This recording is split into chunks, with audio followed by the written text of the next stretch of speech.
Día lunes 26 de octubre, última semana de este mes. Aquí inicia la emisión de la mañana de Comercio TV.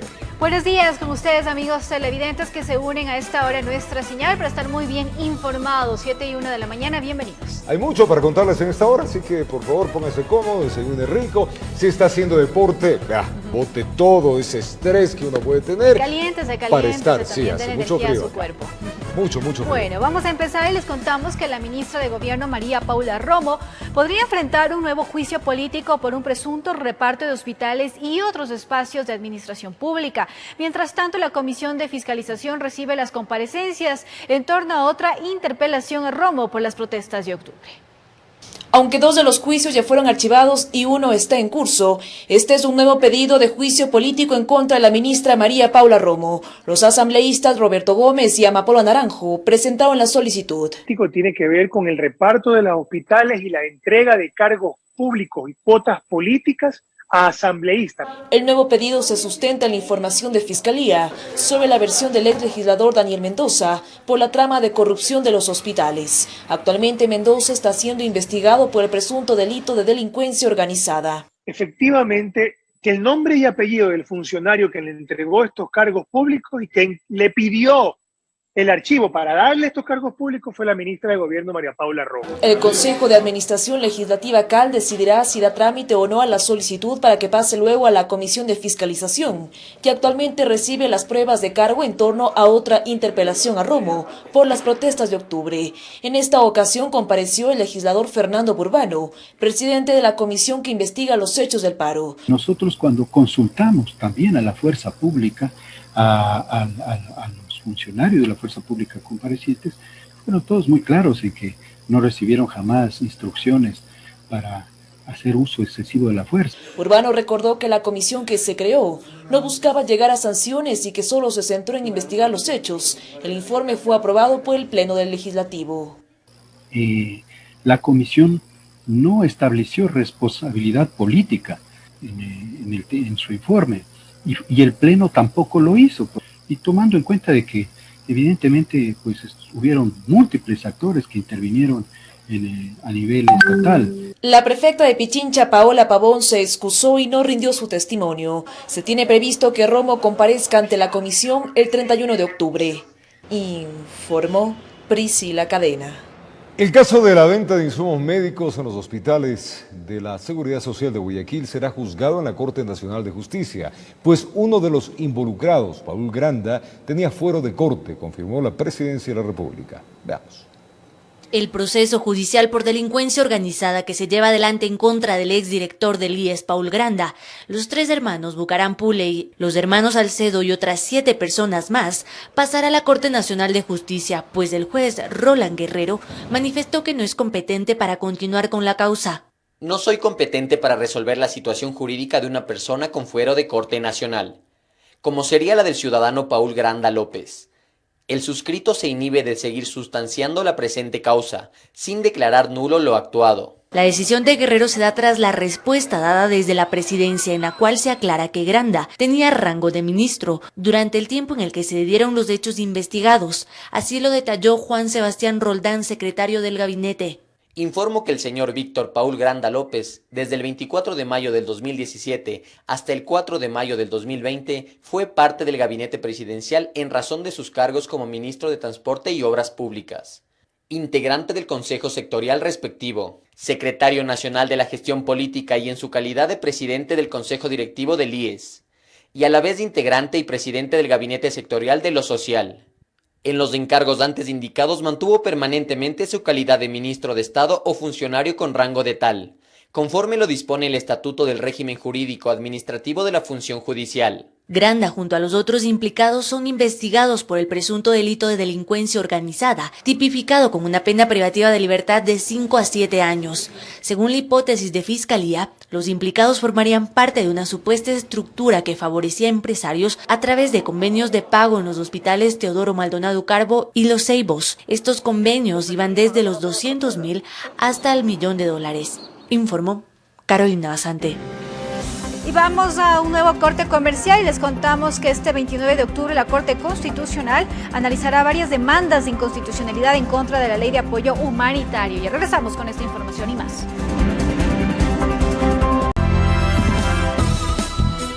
Continuamos con más información aquí en El Comercio TV y les contamos que este 29 de octubre la Corte Constitucional analizará varias demandas de inconstitucionalidad en contra de la Ley de Apoyo Humanitario aprobado el pasado mes de junio.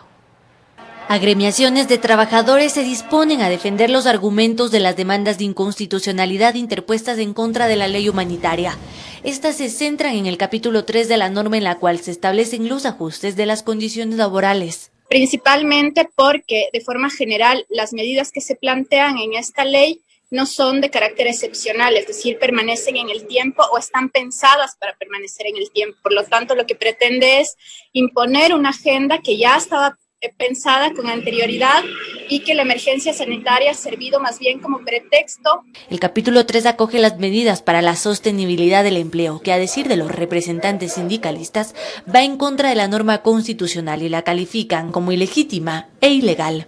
Si esta ley iba a minimizar los efectos de la pandemia, entonces debía haberse construido de otra manera, con consenso y con consulta tripartita por la parte de los actores principales, como son los trabajadores, los empresarios y el gobierno. Pero no resultó así, la ley humanitaria ya, como digo, vino preconcebida. Aseguran que la reducción de la jornada, por ejemplo, no cumpliría con los parámetros que establece la Organización Internacional del Trabajo. No tiene esos presupuestos básicos que garanticen que sea una medida excepcional, que además garantice la protección de las personas trabajadoras. Uno, que sea, o que el cálculo de la reducción laboral sobre el porcentaje, sobre el tiempo de duración, tiene que estar basado en sustentos técnicos, si no puede ser arbitrario. Por lo cual aspiran que la Corte, al escuchar sus argumentos, falle a su favor. Sin embargo, no son las únicas demandas en contra de la ley humanitaria.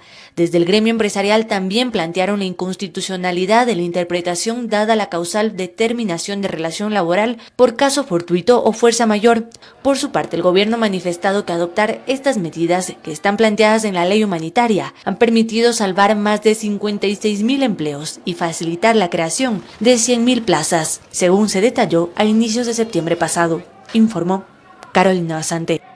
Vamos a contarles ahora que los binomios de los movimientos Unión Ecuatoriana y Fuerza Ecuador fueron calificados por el Consejo Nacional Electoral. Por ahora son 12 candidaturas en firme. La fórmula correísta aún debe cumplir los plazos de subsanación. Veamos. Los candidatos por el movimiento Unión Ecuatoriana, Giovanni Andrade y Caterine Mata, fueron calificados por el Consejo Nacional Electoral luego de subsanar las observaciones hechas. Lo mismo ocurrió en el caso de binomio por Fuerza Ecuador, partido de Dalo Bucarán, que postuló finalmente a Carlos Añay de la Bastida y a Narda Ortiz Roa. Ambos binomios calificados deberán pasar aún por el filtro del Tribunal Contencioso Electoral antes de asegurar un espacio en la papeleta de 2021. En los próximos días el CNE deberá pronunciarse sobre los candidatos de la Alianza Unión por la Esperanza, la plataforma correísta. Por otro lado, en cuestión de listas de asambleístas, el Pleno del organismo electoral negó las candidaturas de los legisladores provinciales de las agrupaciones Centro Democrático, Ecuatoriano Unido y Alianza UNES de Ecuador, por el Oro, Galápagos y Esmeraldas. Estos movimientos no cumplieron con los requisitos de subsanación en los plazos definidos y en el caso de los postulantes de Centro Democrático en Esmeraldas, incluso se pidió una investigación penal. Ratificarnos en la solicitud a la Fiscalía General del Estado que realice un acto urgente que permita investigar el presunto cometimiento de un delito que proviene de la declaración juramentada realizada por el secretario de la organización política, misma que consta en el expediente. En los próximos días se seguirán analizando las candidaturas nacionales y provinciales que armarán las papeletas de los comicios del 7 de febrero de 2021, informó Carolina Basante.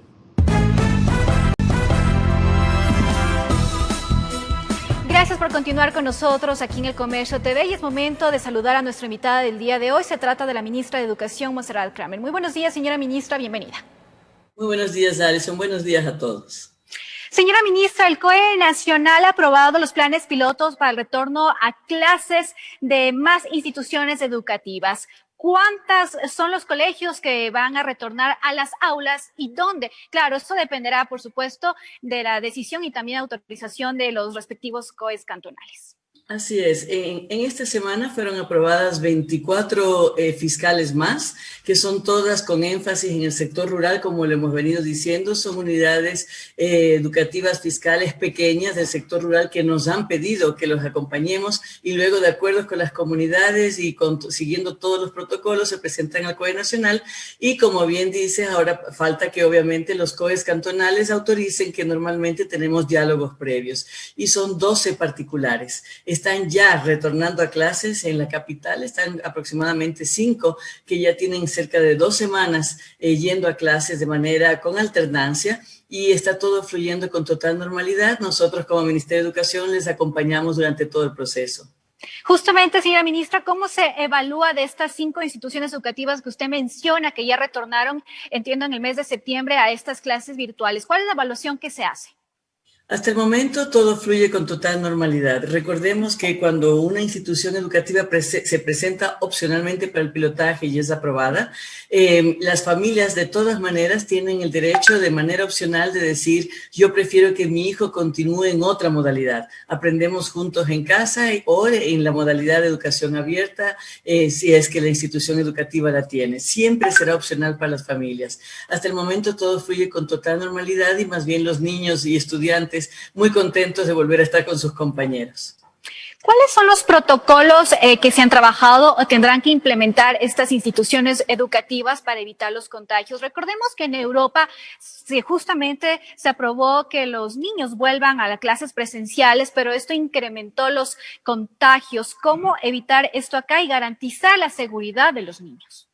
El plan de continuidad educativa está en la plataforma del Ministerio, pero con todos los detalles para estudiantes, familias y unidades educativas. Por supuesto, lo primero es que las familias preparen a sus hijos en distanciamiento social, que les hagan tener conciencia que donde estén, donde quiera que estén, tienen que tener los hábitos de higiene permanente, distanciamiento social y el uso de la mascarilla.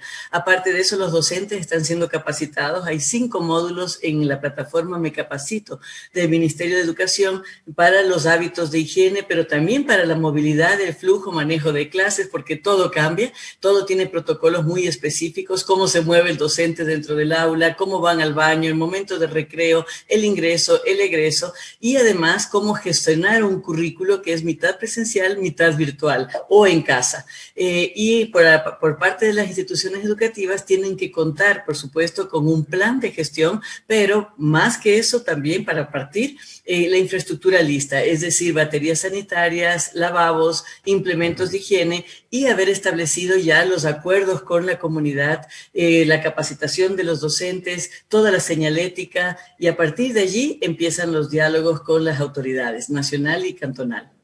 Usted ha mencionado algo importante, señora ministra, y de ahí surge una duda. ¿Cómo se va a trabajar para garantizar que se mantenga el mismo nivel de aprendizaje entre los estudiantes que acuden presencialmente a clases y los que se quedan aún en casa? ¿Cómo manejar estos 2 escenarios en un mismo grupo de estudiantes?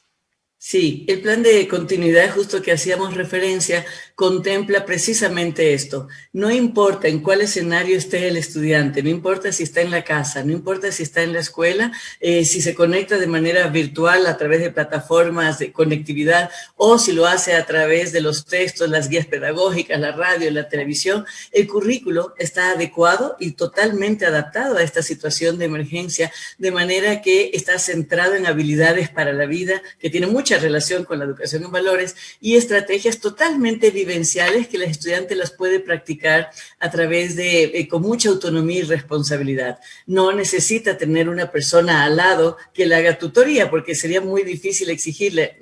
Yo no soy capaz de ser tutora de un estudiante de bachillerato en física, química, matemáticas. Por lo tanto, está hecho así. Pero obviamente estamos muy conscientes de que hay destrezas básicas como la comprensión lectora, el razonamiento matemático, que sí se están afectando con una educación remota, incluso si la educación es virtual. Y por eso estamos promoviendo este contacto cuando sobre todo lo necesitan los estudiantes, de tutorías y de cierta presencialidad para ir llevando el ritmo y evaluando cómo está afectándose los aprendizajes. Le digo esto, señora ministra, porque hay preocupación de varios padres de familia quienes manifiestan que no se está dando la misma atención a los estudiantes que acuden en forma presencial y a quienes están a distancia. ¿Se está haciendo desde el ministerio quizás algún seguimiento a estas instituciones que están manejando las dos modalidades? Sí, por supuesto que hacemos seguimientos permanentes y sobre todo escuchamos cuando hay quejas de parte de las familias. El ministerio ha marcado todos los lineamientos muy concretos del tiempo de contacto, por ejemplo, en pantalla, hasta hora y media hora a los más pequeños. Ha dado todo un modelo pedagógico de gestión porque no se trata tampoco de trasladar el aula presencial al aula virtual.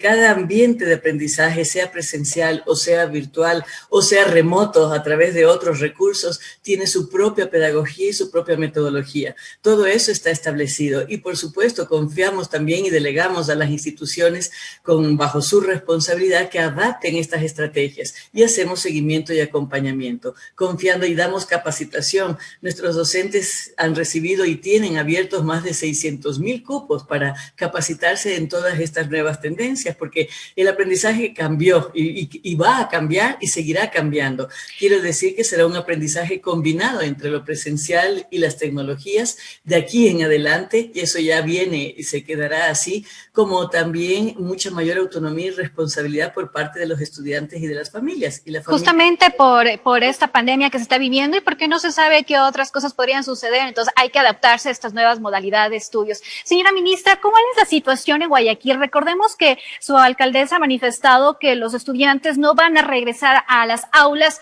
al menos mientras dure este año lectivo. Así lo ha manifestado la alcaldesa, respetamos por supuesto su criterio y al mismo tiempo recordemos que recientemente, hace 2 semanas, firmamos un convenio con el municipio de Guayaquil porque la alcaldía de Guayaquil nos apoya mucho para que haya menos abandono escolar o mayor retención escolar. En Monte Sinaí nos apoya con 300 tutores que de manera extracurricular al modelo Aprendemos Juntos en Casa acuden a las casas de los niños y niñas a tratar de darles apoyo y tutoría para que no se queden atrás en los estudios. Lo que es urgente para todos es estar pendientes de que no abandonen los estudios y por eso hacemos tanta insistencia, por ejemplo, en el portafolio. Es una forma tangible para nosotros. Ahorita en la costa estamos terminando de recibir los portafolios. Ahí sabremos exactamente cuántos estudiantes tenemos en el sistema. Mientras esté en el sistema, hacemos todo para apoyarlos y seguir adelante. Si es que ya no entregan el portafolio, si ya van abandonando la escolaridad, nos es muy difícil seguirlos apoyando. Señora ministra, ¿y qué se está haciendo para aquellos niños y jóvenes que no tienen acceso a Internet, que tienen que caminar muchas horas en busca de Internet, de un computador, de un dispositivo que les permita conectarse a sus clases virtuales? Sobre todo esto en las zonas rurales. ¿Se está trabajando quizás de la mano del Ministerio de Telecomunicación para que se incrementen estos puntos de Internet a nivel nacional y que puedan acceder, no sé si de forma gratuita o quizás a costos más asequibles a estos niños y estudiantes, sobre todo en la zona rural? Sí, por supuesto que sí, estamos trabajando junto con Mintel, junto con CNT, dando puntos de acceso a las escuelas rurales y que tengan 3 kilómetros de radio. Se está de todo el modelo educativo, porque recordemos que no solamente se trata de dar dispositivos, estos dispositivos tienen que estar en el marco de todo un modelo educativo, que haya interacción y seguimiento por parte de los docentes. Pero aparte, y por eso tenemos el proyecto Conectando al Futuro, que es justamente para este cierre de brechas digitales en el que está trabajando fuertemente el gobierno nacional, pero también los gobiernos autónomos, la sociedad civil, el sector privado, la cooperación internacional. Pero además de eso, recordemos que hemos desplegado, conscientes de esa limitación, aparte de fomentar el retorno a clases de aquellas comunidades más remotas que nos solicitan este acompañamiento por esas razones, y lo estamos haciendo. Aparte de eso, hemos desplegado una serie de recursos como la plataforma educativa del Ministerio de Educación, que tiene más de 1.900.000 usuarios permanentes, donde ellos bajan toda la información, indicaciones, y la transmiten por WhatsApp. Ha sido el instrumento más utilizado, pero aparte de eso, nuestros docentes en las zonas más remotas han demostrado una gran mística y entregan incluso personalmente las guías pedagógicas, incluso en las 12 lenguas, acuden a pequeños grupos de tutorías de sus estudiantes en comunidades más alejadas con todos los protocolos, y lo hacen por iniciativa propia, y por eso queremos sistematizar más bien este proceso. Además de la teleeducación, aprender la tele tiene una cobertura diaria de 3 horas y aparte de eso tenemos las radios, más de 1000 estaciones que 3 veces al día comunican los deberes, las lecturas. También repartimos los textos en Sierra y Costa, es decir que hemos desplegado una cantidad de recursos para que esté en el escenario que esté, continúe adelante. Sí, pero todavía hay dificultades, señora ministra. Se tiene quizás ya en lo que ha pasado estos meses de pandemia, un porcentaje de quienes todavía no tienen acceso a este tipo de educación justamente por la falta de acceso a la tecnología. Afortunadamente, todos tienen acceso a diferentes recursos. La tecnología, y eso lo hemos dicho desde un inicio, jamás aprendemos juntos en casa está basado solo en la conexión a una computadora o a un dispositivo. Seríamos terriblemente excluyentes. Conocemos la situación en que nos agarró la pandemia. Estábamos en aproximadamente un 30% de acceso. En este momento estamos aproximadamente en un 40% de acceso. Es decir, en 6 meses hemos incrementado un 10%. Pero por eso mismo hemos transformado todo el currículo, todos los recursos, la capacitación a docentes y nos hemos desplegado en una cantidad de medios para que nadie se quede afuera y no abandone la escolaridad. Esto no es un problema, sabemos que hay dificultades y grandes desafíos, pero no es un problema del Ecuador. Recordemos que esta es la situación actual en el Ecuador y en el planeta entero. En todos los foros internacionales que acudimos mínimo 2 o 4 a la semana, estamos siempre analizando y viendo qué otra cosa hacemos para complementarnos y buscar soluciones nacionales y globales. Porque la característica de esta pandemia es que es planetaria. Y como usted decía al principio, hay países que han vuelto y han retrocedido. En efecto, ese es el plan de continuidad educativa. Si por alguna razón una de las escuelas que está volviendo en el pilotaje muestra contagios, inmediatamente se vuelve a cerrar y regresa al modelo. El modelo está hecho para que en el escenario que sea, nuestros estudiantes sigan adelante. Señora ministra, entonces, ¿cuál es la evaluación que se puede hacer en la afectación real al sistema educativo tras la pandemia? Por ejemplo, ¿cuántos son los estudiantes que han desertado y cuántos han tenido que emigrar del sistema privado al sistema público? Sí, nosotros incluso no usamos la palabra deserción, porque deserción se usa mucho en el ámbito militar, yo sé que también en el educativo, pero significa como una especie de no cumplimiento del deber. Una persona que deserta es desertor. Y es responsabilidad de toda la sociedad ecuatoriana no expulsar al estudiante del sistema educativo, que es diferente, obviamente del Ministerio de Educación. Hay que darle todo tipo de apoyo para que continúe. Por lo tanto, le llamamos abandono escolar, no deserción, porque la responsabilidad está en nosotros, en la sociedad y, por supuesto, en el Ministerio de Educación. Eso por un lado. Podríamos decir que de la Sierra, cuando finalizó el año lectivo, solamente 1.475 estudiantes, digo solamente, ojalá fuera cero, pero de 1.860.000, 1.475 no entregaron el portafolio, lo que quiere decir que siguen en el sistema. Todo el resto, y estos 1.475 estamos haciendo búsqueda activa. Al momento sabemos que el riesgo ha incrementado. La matrícula no ha disminuido, al contrario, la matrícula incrementó en relación al año pasado a la misma fecha, pero sabemos que hay una fuerte movilidad, sobre todo de la sierra a la costa, de lo rural al urbano, de lo urbano a lo rural, y también, como usted menciona, de lo particular, que incluye municipal, fiscomisional y particular, a lo fiscal. Ahí, al momento, alrededor entre Sierra y Costa de 198.000 estudiantes que migraron del un sostenimiento al otro. Esta gran movilidad, nosotros estamos muy preocupados de hacer cortes permanentes para saber justo dónde están nuestros estudiantes y seguir tomando el pulso de lo que pasa, nuevamente, para que no abandonen la escolaridad y poco a poco ir diagnosticando cómo se están afectando los aprendizajes y ir tomando medidas. En ese sentido, por eso, insisto, para nosotros convocamos a todas las familias del Ecuador y a toda la sociedad que estemos muy pendientes, que las personas que están cerca a nosotros continúen adelante. Vamos tomando medidas semana a semana, evaluando la situación. Pero si el chico, la niña o niña dejan los estudios, se están afectando su calidad de vida para siempre. No existe trabajo, excepto 1 o 2, que no requieran título de bachiller. Y eso es muy realmente cruel a largo plazo. Por lo tanto, ahora, señora ministra, en otro tema, ¿se ha supervisado el cumplimiento cumplimiento de la ley humanitaria en cuanto a la reducción de pensiones y también a la posibilidad de planes de pago para todos estos padres que no pudieron cumplir a tiempo con sus obligaciones, porque hay denuncias de padres de familia que dicen que en efecto muchas de las instituciones no han cumplido con esta normativa.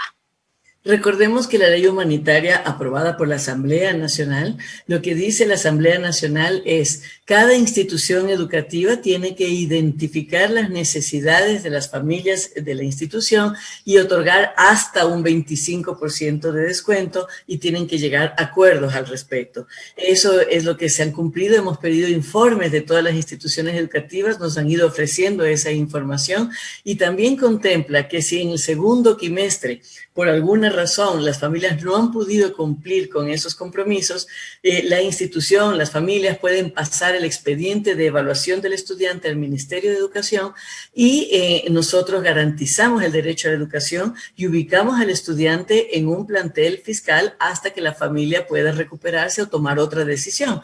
En eso estamos, y hasta el momento simplemente hemos ido haciendo seguimiento de que se cumpla el hecho de que las instituciones educativas generen mecanismos. Cuánto, cuándo y cómo son los acuerdos y compromisos es responsabilidad de cada comunidad educativa, dada la heterogeneidad. Pero los padres de familia pueden denunciar esto a través de alguna página web, algún número. Siempre se acuden al distrito más cercano, pero insisto, la ley humanitaria es bastante flexible en eso, lo que quiere decir que cada unidad educativa tiene que basarse en acuerdos y compromisos, porque dice: se identificarán las familias que tienen necesidad y se les otorgará hasta un 25% de descuento. Eso aprobó la Asamblea Nacional. Nosotros como Ministerio de Educación lo que hacemos es fomentar y pedir información de que se está haciendo el esfuerzo de dar todos los mecanismos a las familias que lo necesitan. Cuánto, cuándo y cómo, eso es el compromiso de cada comunidad educativa. Y por supuesto garantizamos el derecho a la educación si una familia no puede financiar en estos momentos ningún tipo de educación particular. Señora ministra, en otro tema, ¿se han superado ya los retrasos en el pago de los salarios a los maestros? Sí, eso ya está superado desde el mes pasado. Recordemos que afortunadamente después de este gran esfuerzo que hizo el gobierno nacional en cuanto al reordenamiento de toda la economía del país, ya pudimos estabilizar mucho más el pago de salarios. Fueron momentos muy duros, difíciles. Siempre no me canso de agradecer a nuestros docentes que en su gran mayoría, su gran mayoría, mostraron una actitud tan de entrega mística, comprendiendo la situación no solo nacional sino mundial, pero el Ecuador además viene atravesando una fuerte crisis económica que ya ahorita vemos la luz y vemos que se está reactivando el país, se está reactivando en todos los ámbitos y por supuesto también en educación, con un área que siempre ha sido prioritaria y estratégica. ¿Y los incentivos de las jubilaciones? Siguen adelante, sigue adelante. El presidente de la República personalmente nos pidió y nos solicitó a los 3 ministerios que estamos involucrados, que son educación, trabajo, finanzas, a que continuemos adelante y avancemos lo más posible en el tiempo que nos queda, y así seguimos. Muchas gracias, señora ministra, por toda esta información y por habernos acompañado en este día. Que tenga una excelente mañana. Gracias, Alison. Buenos días a todos. Muchas gracias, señora ministra. Vamos a un corte comercial y regresamos con más información.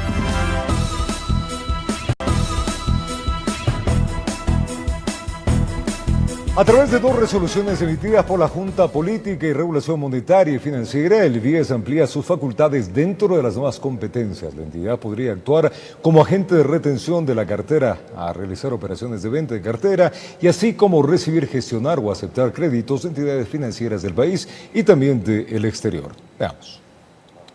Con las resoluciones emitidas, lo que ganaría el BIES sería mayor liquidez. Así lo señaló Marcos López, delegado del presidente de la República a la Junta de Política Monetaria. Lo que estoy logrando con esto es este dinero de esta cartera que tengo por cobrar, la estoy de alguna manera colocando en el mercado y estoy recibiendo un nuevo flujo. ¿Y ese flujo para qué me sirve?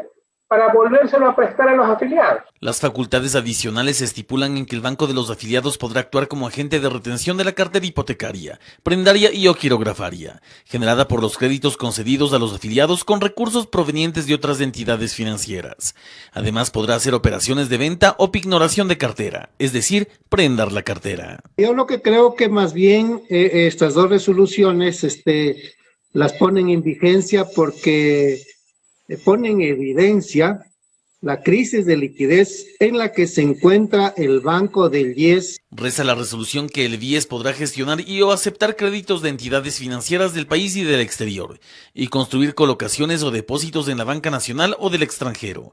Esto previa autorización de la Junta de Política Monetaria y Financiera. Pero si esos papeles los colocamos en el exterior, entonces estamos trayendo dólares del exterior hacia el país y por lo tanto estamos aumentando la liquidez en el país. Lianes dice que esto conllevaría un nuevo endeudamiento de los afiliados. Cree que invertir en estos momentos termina por ser riesgoso. ¿Por qué valor se va a prender los activos? ¿Cuál es el monto? ¿Cuál es el monto con relación al crédito? ¿Va a ser el 25% más, el 50% más, el 100% más? Eso no está definido. La próxima semana la Asociación de Jubilados y Pensionistas del Instituto Ecuatoriano de Seguridad Social presentará su preocupación formal sobre este tema al presidente del Consejo Directivo del IES como al gerente del BIES. Informó Javier Rosero. Y el gobierno anuncia el pago de $1.527 millones al Instituto Ecuatoriano de Seguridad Social, cuyo mayor porcentaje será destinado al 40% del aporte estatal para las pensiones jubilares. El presidente Lenín Moreno anticipó que trabajan en una reestructuración del organismo con el fin de darle sostenibilidad, para lo cual se creó un comité interinstitucional. Es de interés nacional contar con una seguridad social moderna, solidaria. Lo primero que hizo fue aclarar que ni un centavo de este abono a la deuda que mantiene con el IES salió del primer tramo del financiamiento del FMI. $1.527 millones al IES.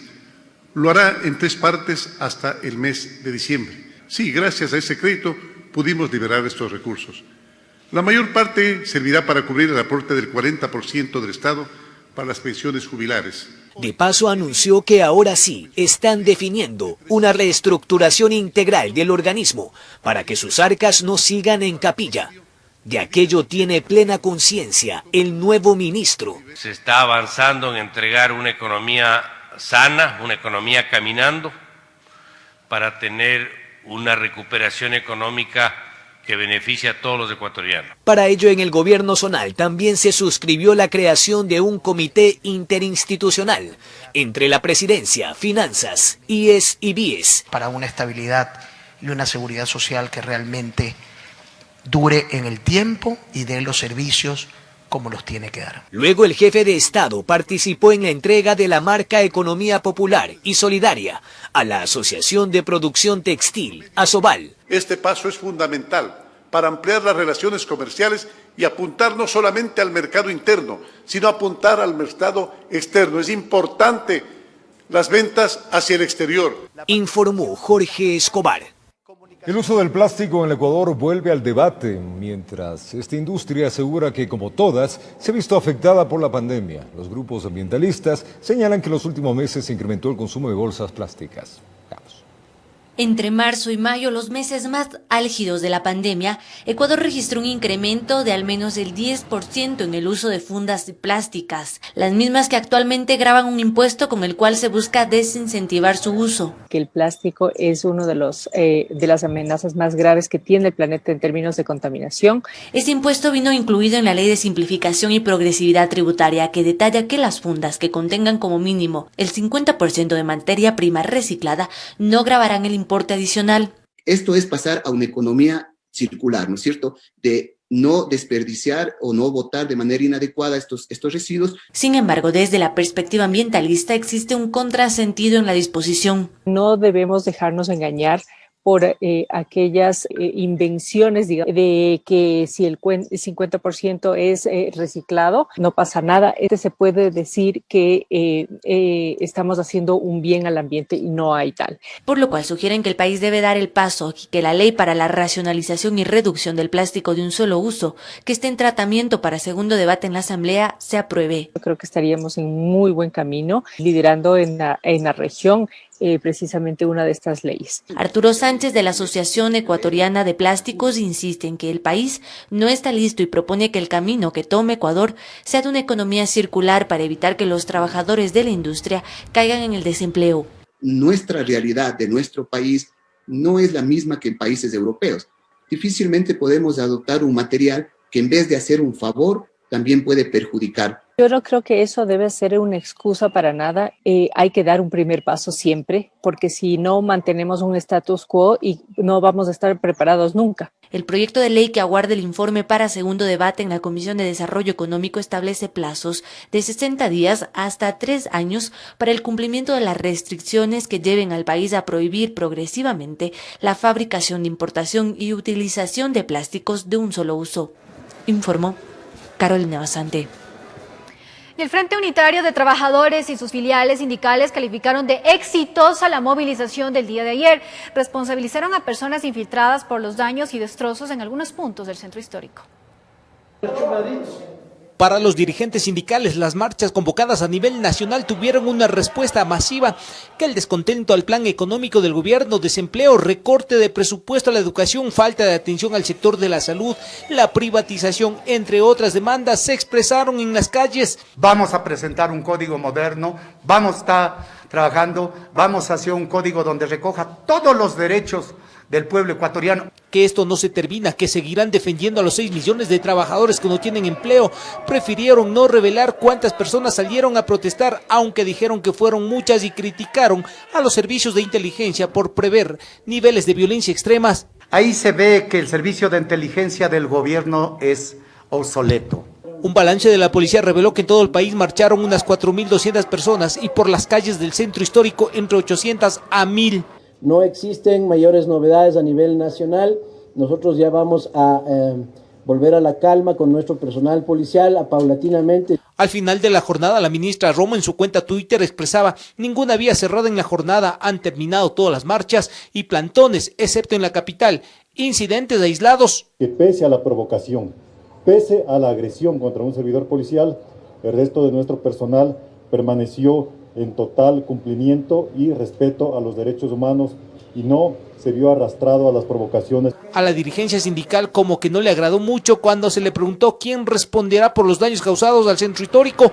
Marcaron distancia con los violentos. Estaremos esperando con mucho gusto las demandas de que dice que nos van a poner a quienes defendemos la vida. Insistieron que se trató de una marcha pacífica, que los responsables de la violencia en la plaza de Santo Domingo fueron personas infiltradas y según ellos saben a dónde responden, que los 6 detenidos deben hablar. Gente infiltrada, posiblemente del mismo gobierno. Por un lado fue un éxito, por el otro no tuvo convocatoria, todos con su propia lectura.